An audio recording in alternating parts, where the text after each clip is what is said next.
now I think it's time for you to do some teaching for us about Yes. research. So why don't you take it away? Thank you so much, Alec. I am here to talk to you all about frameworks for impact. But first, let's start in the summer of 2020. This was a time where we had all just kind of tentatively ventured out of our houses wearing masks.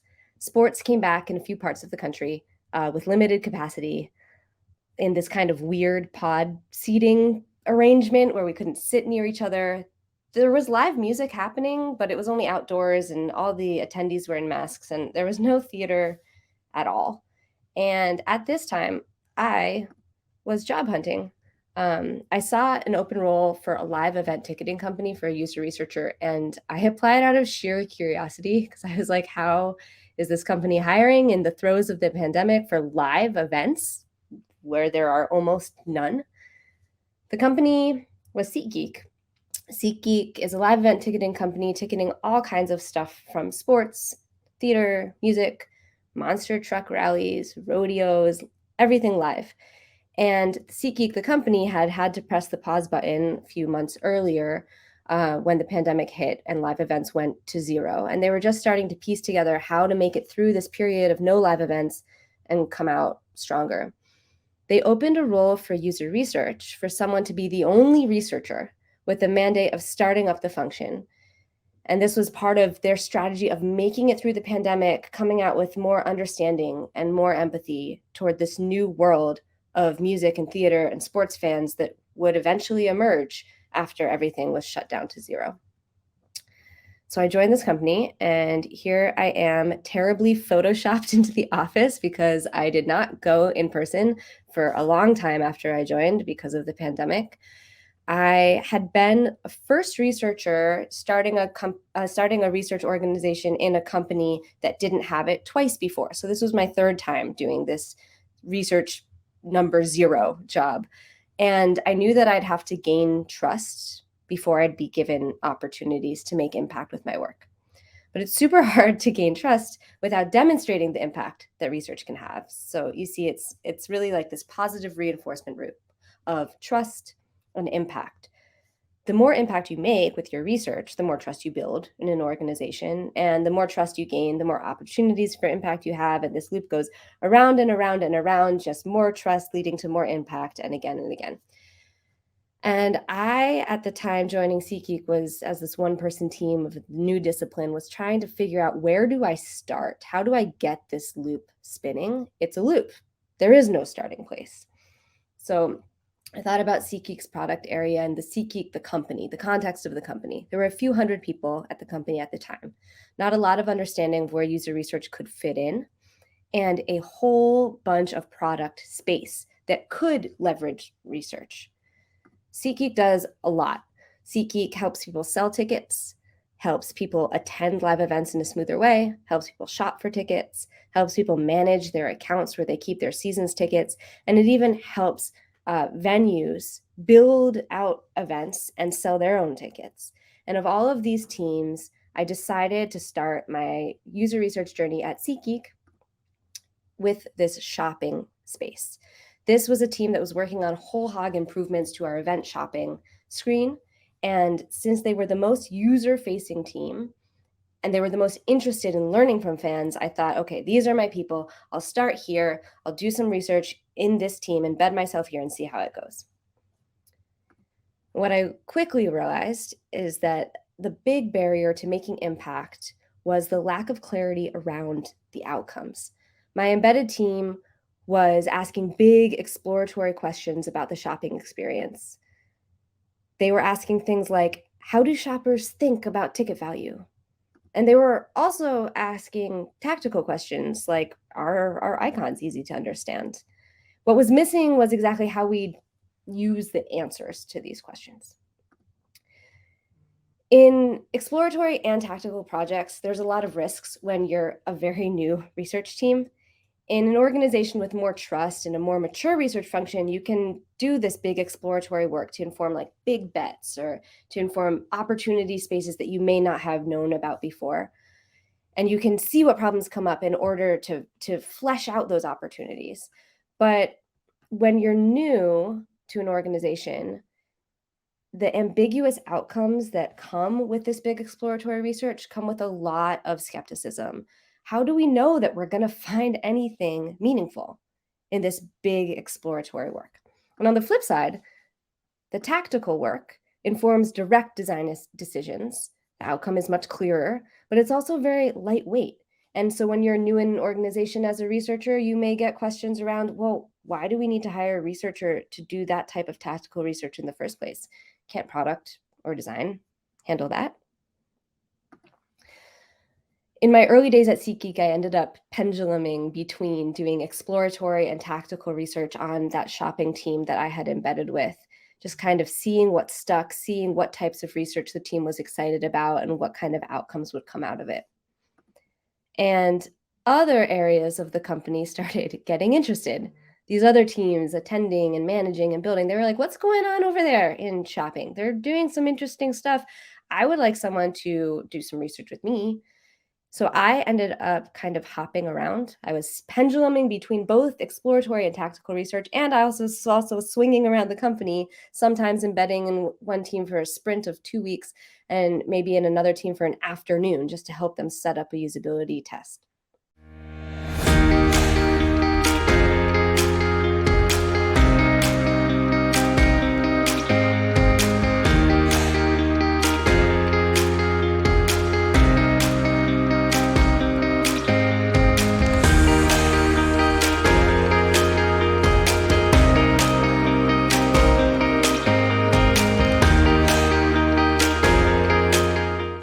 And this brings me to about my first year at SeatGeek. Here I am turning 1 year old on my work anniversary. Around that time, some really big things happened. We grew a lot. We opened roles and started hiring in a big way.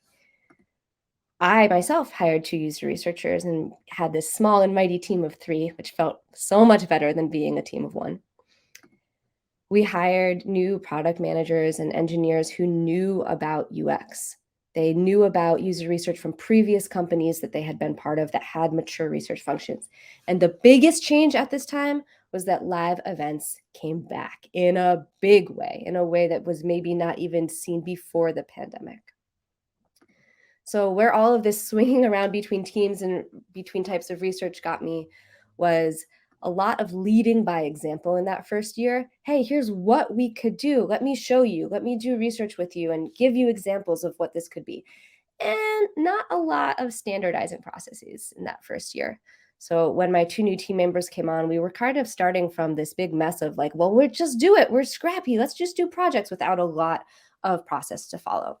And this resulted in these new PMs and new engineers and designers who had worked with research before coming to us with research requests with this big word, goal. What is the goal? So here's an example. We would get something like this. The goal is to learn more about baseball game experience. Okay. Or something like this. The goal of this research request is by learning about theater ticket shopper needs, we can tailor the experience to the theater audience. Or a goal like this. The goal is to inform designs for ticket display. Or even like this. The goal is to increase funnel conversions. These are all different types of goals. And we were realizing that it was hard for us to work backwards from those goals to ask the right research questions that would lead to answers that could impact these kind of vague and fuzzy goals. So we did a really nerdy thing. In order to figure out how to ask the right research question, we took sentences out of our research plans that described the goal of the research, and we bucketed them. We mapped them into groups to say, if these aren't goals, what are they actually? And we came up with a bunch of categories here. So to learn about baseball game experience, that was a research question. What's the baseball game experience like? This one, by learning about theater ticket shopper needs, we can tailor the experience to the theater audience. That's a hypothesis. That's an assumption about what we can do with what we learn. To inform designs for ticket display is an outcome. That's what we'll do with our research. And to increase funnel conversions, well, that's a metric. That's how we can measure our success. And by dividing these different goal statements into what they really were, we came up with a framework. This framework is called CHROME, stands for context, hypothesis, research question, outcome, and metrics of success.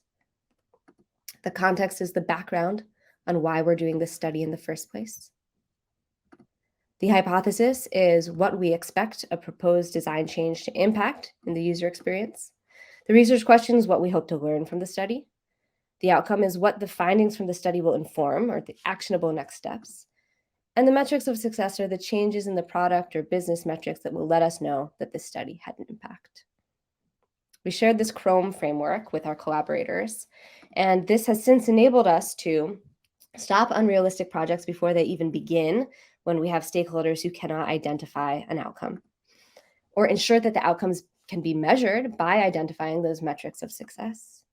Uncover stakeholder assumptions that are driving the request. I think we've all had these stakeholders who come to us with research questions, and there is some underlying assumption or some bias under that research question, but they're not saying it out loud. This forces them to say it out loud. And also, it helped us ask questions that actually lead to concrete decisions.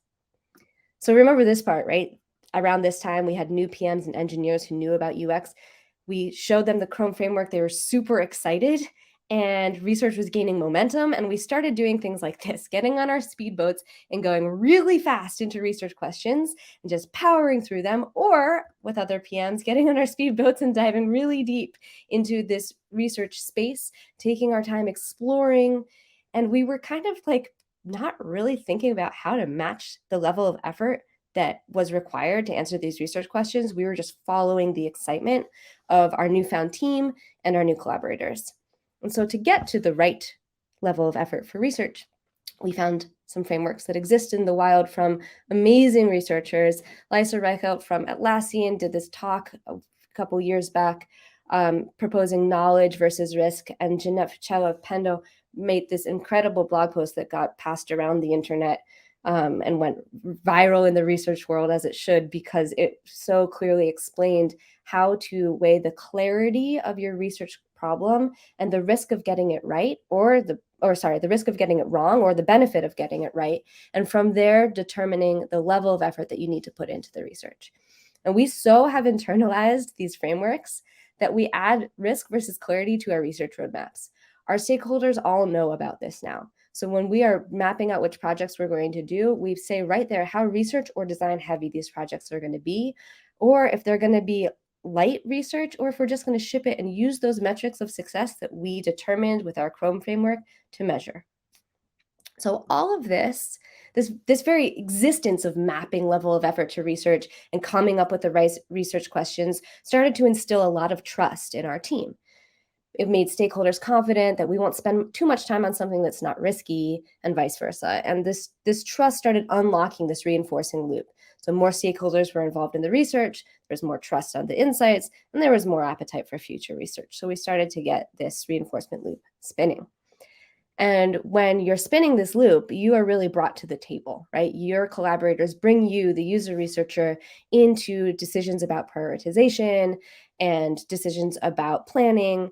And that means that you are talking about which opportunities that came out of your research should you act on. And in order to figure out the right opportunities, we lean on another framework. This one is a Venn diagram. Desirability, viability, and feasibility. The desirability comes from the UX team, us figuring out what is desirable, what features or opportunities will meet user needs. The product team figures out what is viable for the business, and the engineering team figures out what is feasible to build.